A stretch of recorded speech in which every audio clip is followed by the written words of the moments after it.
La Côte d'Ivoire, comme vous le savez, était une colonie française. Les accords de défense permettaient à l'armée coloniale de continuer à assurer la défense du territoire. Il faut tout simplement annuler ces accords de coopération-là pour ne pas que notre espace aérien soit violé, notre espace maritime soit violé, sans qu'on le sache. Eh bien, il y a la question monétaire.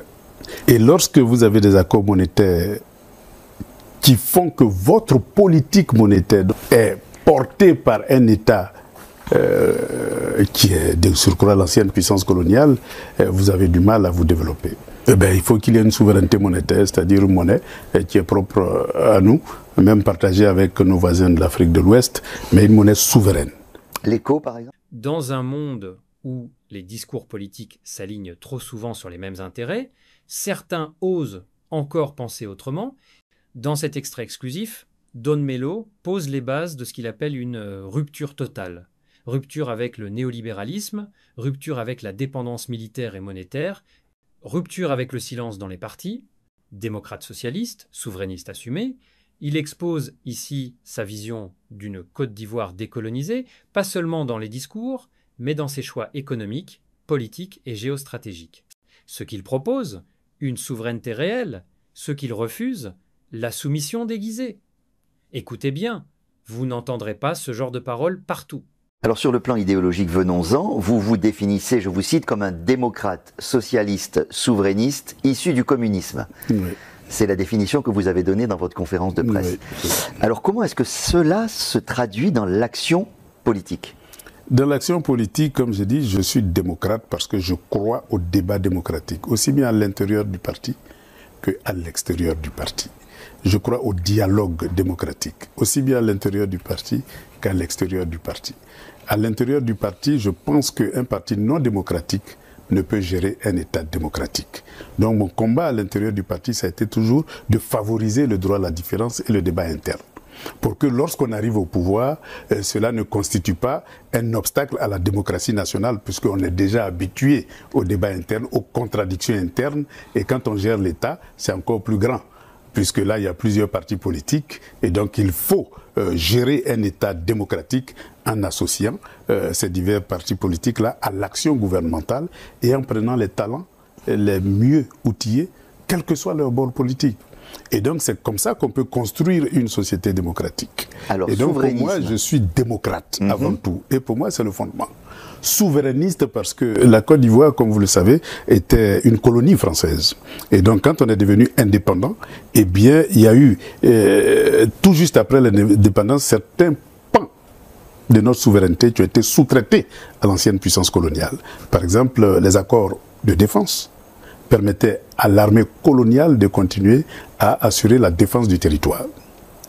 Alors vous comprenez bien que votre agresseur d'hier, lorsqu'il devient votre gardien, à tout moment, il peut vous agresser. Et ça, c'est ce qui nous est arrivé en 2011. Mais ce qui était vrai à l'époque, est-ce que ça l'est encore aujourd'hui? Parce que, bon, pardon, mais en termes d'indépendance et de souveraineté, on voit pas trop. Là, l'armée française vient de quitter le territoire ivoirien. Et le BIMA a été transféré à l'armée ivoirienne.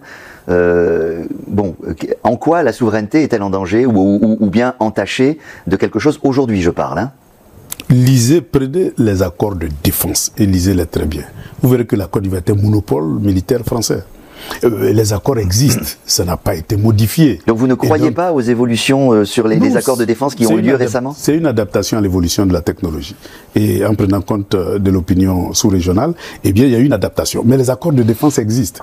Comme je l'ai dit, en 2011, les forces françaises ont quitté la France et ont débarqué dans la même journée à l'aéroport de Côte d'Ivoire. Et ils sont allés directement au palais pour déloger le président. Et ils n'étaient pas au 43e BIMA.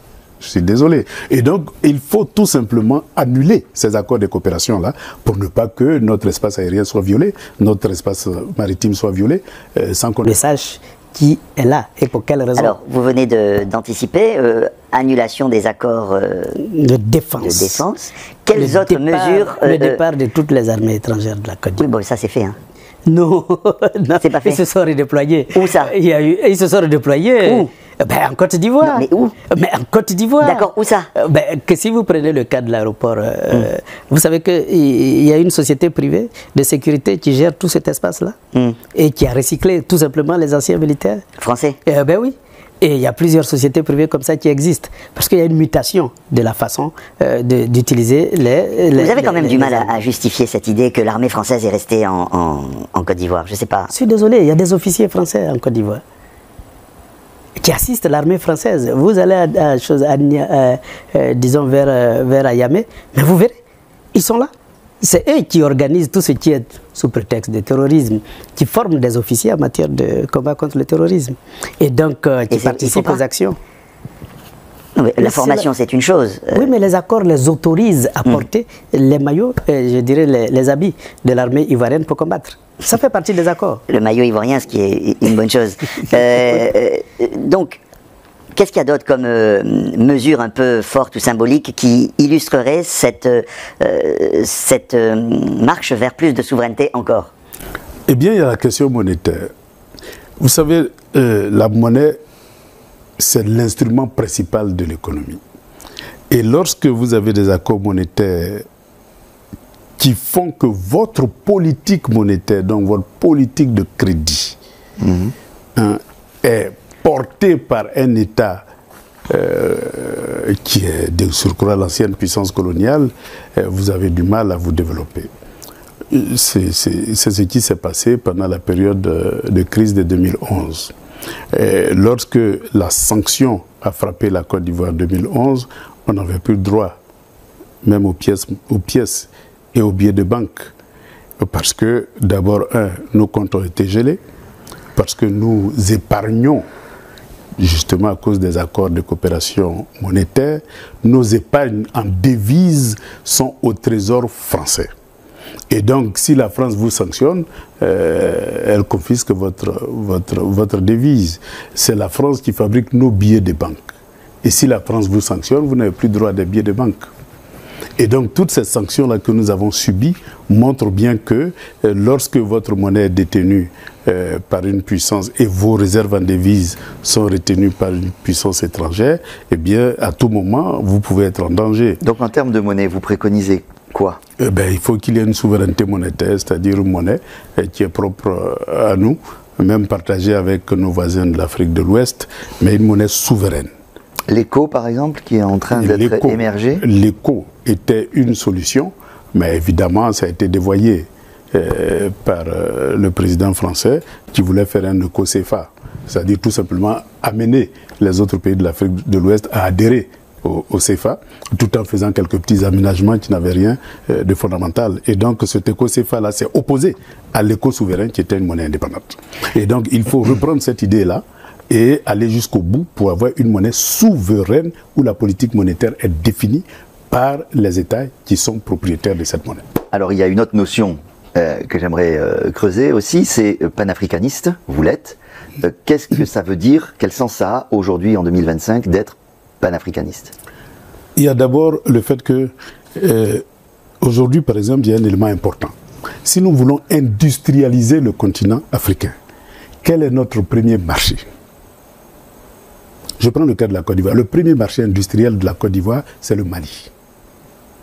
Et donc notre partenaire en matière de développement industriel, c'est pour le moment le Mali. Donc c'est coopération sud-sud. C'est une coopération sud-sud et une complémentarité des économies. Parce que la colonisation nous a mis dans des enclos et ces enclos-là ont spécialisé chaque pays. La Côte d'Ivoire est spécialisée en matière de produits agricoles, cacao, café, VA, palmier, huile, etc. Et donc vous prenez la Guinée est spécialisée dans la bauxite. Vous prenez la Mauritanie, le fer. Mais supposons que tous ces pays-là veulent s'industrialiser. Eh bien, leur premier marché, ça sera d'abord les pays africains. Donc, il faut développer la libre circulation des capitaux, des biens et des personnes. C'est un objectif. Aujourd'hui, on a la zone de libre-échange économique qui se met en place. C'est un acquis fondamental. Ah, ça, vous êtes d'accord avec ça? Ah oui, je suis entièrement d'accord. Donc, la libre circulation des marchandises. Ah, ça, je suis entièrement d'accord. Qui est un peu le contraire du souverainisme. Ah non, mais c'est un souverainisme continental. Attention. Ah. Un pays... Parce que vous voyez, je me posais la question de savoir comment est-ce qu'on met ensemble le fait d'être un socialiste, donc un internationaliste, d'être un panafricaniste et d'être un souverainiste. Oui. Ça marche comment? le souverainisme national est forcément partiel. Parce que nous n'avons pas toutes les matières premières nécessaires pour produire tout ce que nous voulons, uniquement en Côte d'Ivoire. Mais si on prend l'Afrique dans sa globalité, nous avons toutes les matières premières pour produire tous nos besoins. Et donc, la souveraineté globale, entière et totale ne peut être réalisée que d'une manière continentale.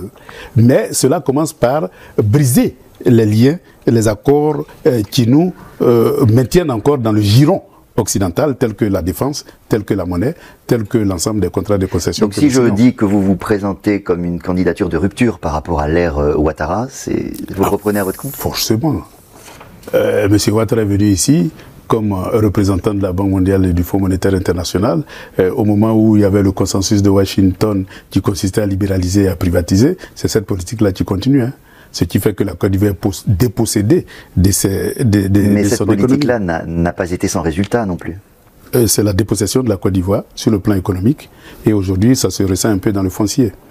C'est la dépossession de la Côte d'Ivoire sur le plan foncier. Alors, et donc cette économie de dépossession, là, il faut mettre fin. Alors en 2011, après l'élection de M. Ouattara, vous avez quitté la Côte d'Ivoire, vous êtes devenu conseiller de plusieurs chefs d'État africains, et à partir de 2021, conseiller du patronat russe et représentant de l'Alliance internationale des BRICS, c'est-à-dire les pays émergents. Sur le continent africain, vous essayez de faire le tourner des popotes pour faire adhérer d'autres pays africains aux BRICS. D'accord. Mais au passage, j'ai une question à vous poser. Avez-vous été, ou êtes-vous encore, à un moment ou à un autre, comme on l'a entendu ici ou là, un conseiller du président russe, M. Vladimir Poutine? J'ai été un conseiller du patronat, pas du président. C'est ça la question. Ah ben oui, évidemment. Mais vous savez, en Russie, tout est interconnecté. C'est ça. Oui. Donc très interconnecté. Très interconnecté. Quel est votre degré de proximité avec la Russie alors? Je suis vice-président de l'Alliance internationale des BRICS. Il faut savoir qu'il y a les BRICS, c'est le club des chefs d'État, membres des BRICS. Et puis l'Alliance internationale des BRICS. Donc les BRICS, donc c'est la Russie, l'Afrique du Sud, le Brésil, l'Inde, il y a une dizaine de pays. Ça c'est le club BRICS. Et puis de 2009, où les BRICS ont été créés, jusqu'en 2016, il y avait beaucoup de sommets des BRICS, mais les idées restaient entre les chefs d'État. Même la population des pays membres ne savait pas ce que c'est que les BRICS et les décisions qui étaient prises par les BRICS. C'est en 2016 que la Russie, à travers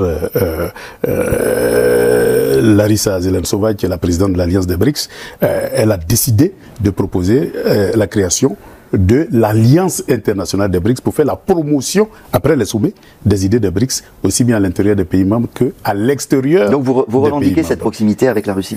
Évidemment que l'Alliance même est une organisation russe à 100%. Mais vous voyez où je veux en venir?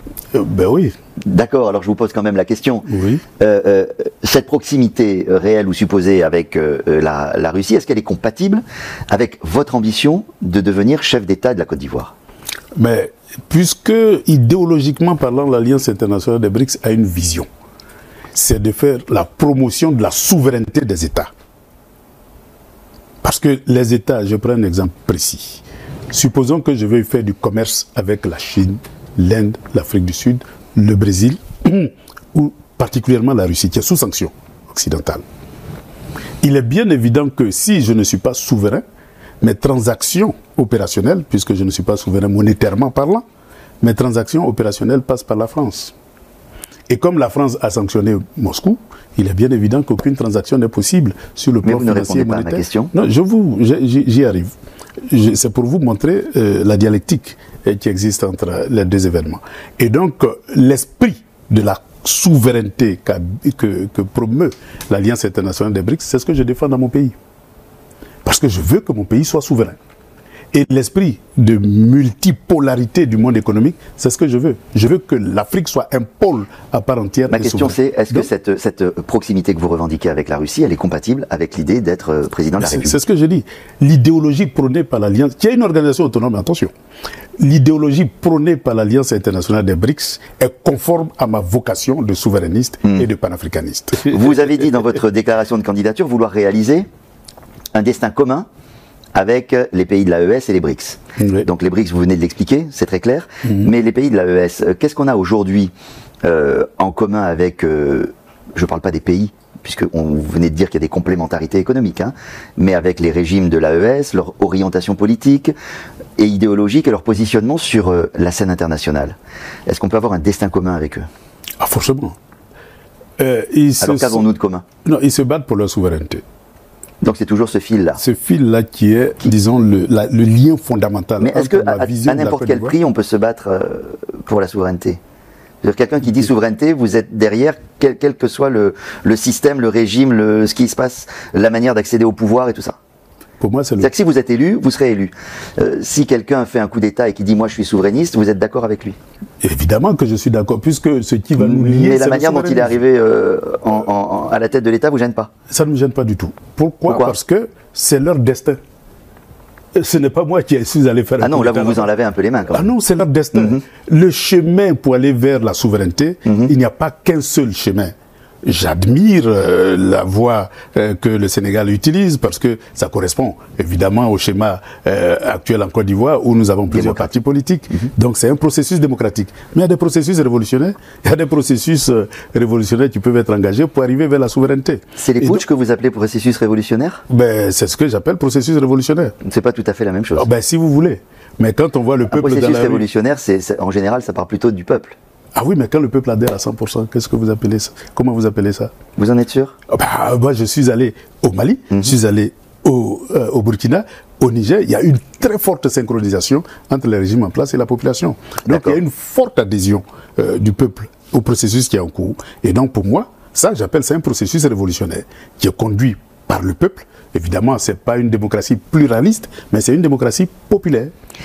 Alors chacun se fera son opinion et je vous pose la question de savoir si vous devenez président de la République, est-ce que vous opérerez un rapprochement de la Côte d'Ivoire avec la Russie? Ah, évidemment, ça va de soi, puisque mon objectif c'est d'ouvrir la Côte d'Ivoire à tous les pôles de développement, pour ne pas que ça soit un monopole occidental. Il faut briser ce monopole occidental-là pour ouvrir la Côte d'Ivoire à tous les pôles de développement, surtout les pôles émergents. Aujourd'hui, on assiste à un basculement du monde. Il est bien évident que l'Occident en déclin, ça, nul ne peut le nier, et que les BRICS et leurs alliés, c'est-à-dire le Sud global, sont en train de monter en puissance. Mais vous connaissez beaucoup de plans, vous connaissez il y a une avance technologique énorme, et donc il faut bénéficier de ces avances-là pour développer la Côte d'Ivoire.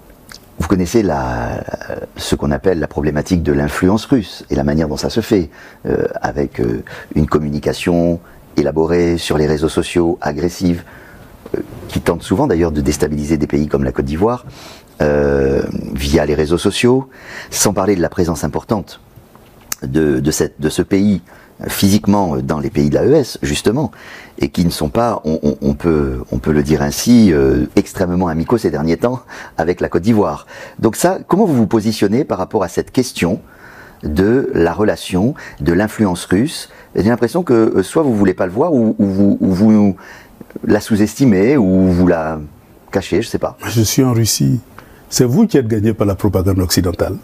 C'est vraiment vous qui êtes gagné par la propagande occidentale. Mais vous pensez que la question n'est pas légitime alors? Elle n'est pas du tout légitime, justement. Ah, ça c'est intéressant, expliquez-moi ça. C'est vous qui êtes gagné par la... vous savez, la coopération entre les Russes et les pays africains, si vous n'allez pas les chercher, ils ne viendront pas. Hein. Ça, je vous garantis, parce qu'ils n'ont pas besoin de notre pétrole. Ils en ont tellement. Ils n'ont pas besoin de nos uraniums. Ils n'ont pas besoin de tout ce qu'on a dans le sous-sol, l'or, le diamant, etc. Ils n'en ont pas du tout besoin. Donc, si vous voulez coopérer avec eux, vous devez faire le premier pas. Et vous vous entendez sur les éléments de coopération. Donc vous êtes en train de me dire qu'il n'y a aucune action de la part des services russes, Africa Corps, ça ne vous parle pas Si vous les appelez, ils viennent. Non, si vous les appelez, ils viennent, mais ils n'agissent pas d'eux-mêmes. Ils n'agissent pas d'eux-mêmes avec un certain nombre d'actions de communication sur les réseaux sociaux, etc. C'est les accords. Si vous définissez un accord clair, je suis surpris quand même. Ah ben, je vous informe. Laissez-moi vous informer. Alors, parce que moi, je vais vous faire parvenir un rapport que j'ai lu récemment. Bon, les rapports. Moi, je vis au quotidien, donc ce n'est pas les rapports qui vont me perturber. Mais vous pensez que parce que vous vivez à Moscou, vous en savez plus que... Si, j'en sais beaucoup. Allez, je fais la promotion. Je ne dis pas le contraire, je fais la promotion, donc on va échanger nos informations. Mais je vais vous expliquer. Sincèrement, on va échanger nos informations et... Non, je vais vous expliquer. Ouais. Le contenu de l'accord détermine l'action de la Russie sur le terrain. Si vous excluez dans vos accords tel élément, rassurez-vous, nous ne le ferons pas. Si vous mettez dans l'accord que vous signez avec eux la montée en puissance de votre armée, ils vont s'en limiter à là. Si vous mettez dans l'accord l'influence médiatique, ils vont le faire. Si vous mettez dans l'accord la surveillance du territoire par satellite, ils vont le faire. Mais si vous ne le mettez pas, ben ils ne le feront pas. Vous parlez beaucoup d'aspects plus ou moins militaires, mais et sur le plan économique, ça peut marcher? Mais c'est les accords. Si vous décidez, il y a des pays qui ont demandé à ce qu'il y ait des usines de transformation de leur or, de raffiner leur or. Mais c'est des accords. Et c'est des accords gagnants-gagnants. Ce n'est pas les accords d'ici où l'investisseur a 90% et puis la Côte d'Ivoire a 10% dans un contrat de concession minier. Non, c'est des accords négociés sur la base des intérêts mutuels et beaucoup plus en termes d'assistance technique qu'en termes de présence continue sur l'espace. Et donc ça, j'estime que ces accords non agressifs, parce que c'est ça la différence, c'est des accords non agressifs. C'est-à-dire que vous êtes d'accord, vous signez. Si vous n'êtes pas d'accord, une bombe ne viendra pas tomber sur votre tête parce que vous avez refusé de signer. Quand Don Melo parle, c'est pas simplement une opinion, c'est une ligne de fracture entre une Afrique sous influence et une Afrique qui choisit son propre destin. Entre un système verrouillé et une volonté de redistribution, que l'on soit d'accord ou pas, une chose est certaine, ce discours ne laisse personne indifférent, et chez Globe Pulsex, on croit que c'est justement là que commence le vrai débat. L'avenir se joue maintenant, et il se joue avec des idées.